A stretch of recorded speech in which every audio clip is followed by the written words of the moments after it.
Long ago, in a kingdom surrounded by misty mountains, there lived a kind farmer and his gentle wife.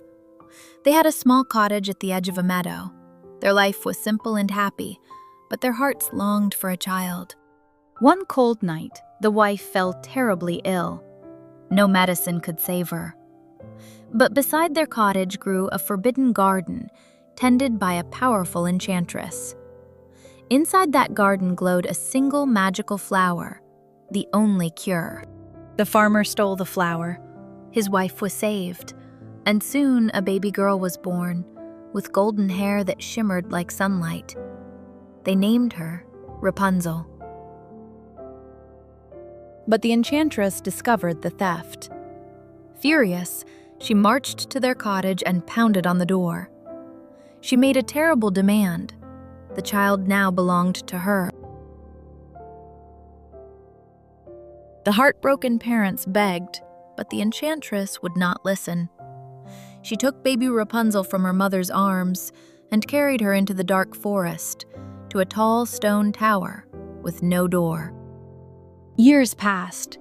The enchantress kept Rapunzel locked in the tower, climbing her long braid each day like a rope. Rapunzel grew up alone, believing the world outside was full of danger and that no one would ever come. On her 18th birthday, Rapunzel discovered a secret. When she sang, her hair glowed with warm golden light and could bring life to things that had withered. She kept this magic hidden, sensing danger. One afternoon, a young traveler named Kale heard a beautiful voice drifting through the forest. He followed the sound through the trees and found the hidden tower. Their eyes met for the very first time. Kale returned day after day, climbing the braid to visit. He told Rapunzel of meadows, rivers, and villages full of kind people. For the first time in her life, she dreamed of freedom. When the enchantress sensed something had changed, she grew suspicious. She forbade Rapunzel from singing near the window and tightened her control. But inside, Rapunzel's mind was already made up. She would leave. In secret, Rapunzel and Kyle made a plan. They would escape together the next time the enchantress left for supplies. As the sun set, they stood at the window, ready for what lay ahead.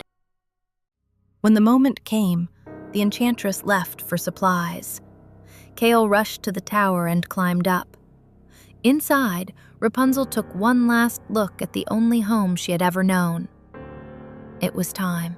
But the enchantress returned early. Kale escaped just in time, but Rapunzel was trapped. In a rage, the enchantress seized Rapunzel's magical braid and cut it off. The golden glow died instantly. The enchantress dragged Rapunzel deep into the wilderness and abandoned her there, alone and lost. But as the warm sunlight touched her face for the first time, something inside her quietly changed. The enchantress returned to the tower and hung the severed braid from the window as a trap. When Kale climbed the braid, she was waiting. He fell from the tower and lost his sight. Days passed. Rapunzel learned to survive alone in the wilderness, finding food, building shelter, and each night she sang her song to the empty sky, hoping that somewhere, Kale would hear. Far away, Kale wandered alone through the forest, blind and lost. He stumbled through the trees for many days, guided only by hope. Then one evening, carried on the wind, he heard her voice.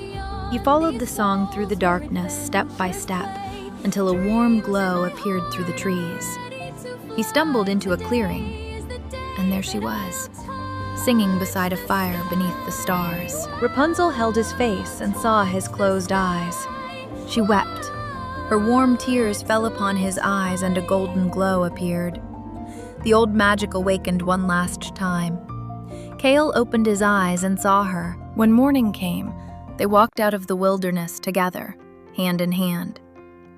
The forest opened up before them, and for the first time in her life, Rapunzel saw the wide open world, stretching endlessly ahead. Together, they followed the river to Kale's kingdom.